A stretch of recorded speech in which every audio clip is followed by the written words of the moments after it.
বাক স্বাধীনতা আছে, আমি বললাম যে তারা বলেছেও যে আওয়ামী লীগ কিছু নেতা তাদের দূর থেকে এটা অপারেট করছে, দূর থেকে। তারা অনেকেই বলছে যে আওয়ামী লীগরা তো নিজেরাই তো বাঁচতে পারছে না, তারা কিভাবে মাঠে আসবে, কিন্তু না, তারা দূর থেকে অপারেট করছে। মানুষ মোবাইল চলে, আপনি একটা ফোন দিয়ে যদি বলেন ওখানে আক্রমণ করেন, এটা কিন্তু খুব বেশি কঠিন কাজ না, এবং এটা প্রমাণ পাওয়াও গেছে।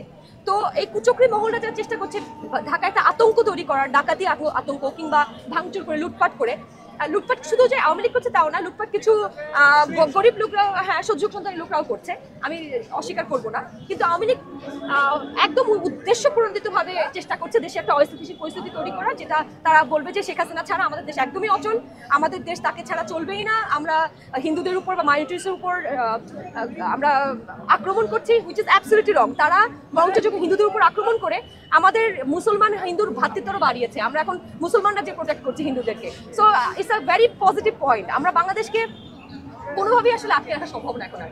আমরা তো রক্ত দিতে শিখে গেছি, আমরা দেশকে ভালোবাসার মজা শিখে গেছি। আমাদের ভিতরে যে দেশপ্রেমটা ছিল এটাকে আমরা তো জানতাম না, আমি নিজেও জানতাম না যে আমি দেশকে এত ভালোবাসি। আমি যখন রাস্তায় নামি, আমি আম্মুকে বলতেছিলাম, আমার আম্মু প্রায় পাগল প্রায়, হ্যাঁ, আমি বলছি আম্মু প্লিজ ভয় পেও না। আমি আমার ছোট ভাইটা আন্দোলন করেছে, আমার আপন ছোট ভাই, ওরা প্রতিদিন বাসায় এসে থাকতো, ব্যালট লিখতো, এটা লিখতো, এটা লিখতো। তো আমি এটা দেখে আমার মনে ছিল যে ভাই, আমার ছোট ভাই বলে এত ভালোবাসে, আমি রাস্তায় নামতে কিসের ভয়, তো নেমে গেছি।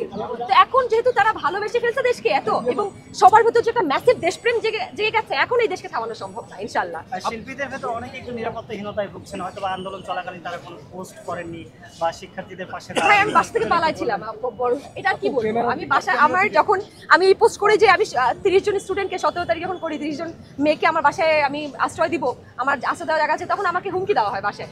তো আমি জানি, তাদের অবস্থানটাও বুঝতে পারি যে তারাও ভয় একটা ছিল, কারণ আমাদের বাক স্বাধীনতা ছিল না, তাদেরকে একতরফা দোষ দেওয়াও যায় না একদমই। কারণ ওই যে আয়নাঘর বিষয়টা, আপনি কথা বলবেন আপনাকে আয়নাঘরে আটকায় রাখবে, সো কে রিস্কটা নিবে। তো তাদেরও আমি এটাই বলছি যে এখন আসলে কে কি বলে নাই, কে অন্যদিকে ছিল, তাদেরকে দোষ না দিয়ে সবাই একসাথে এখন আগে আসতে হবে। এখন ওই খোঁচাখুচিরও জায়গা নাই এখন আমাদের আর ওদেরকে আক্রমণ করা প্রতিশোধ এটা তো নাই। তারা সবাই আমাদের বাংলাদেশের জনগণ, যারা আওয়ামী লীগ ছিল তারাও আমাদের দেশের জনগণ, তাদেরকেও আমরা প্রোটেক্ট করবো। এরকম বাংলাদেশে আমরা চাই, কোনো বৈষম্য থাকবে না।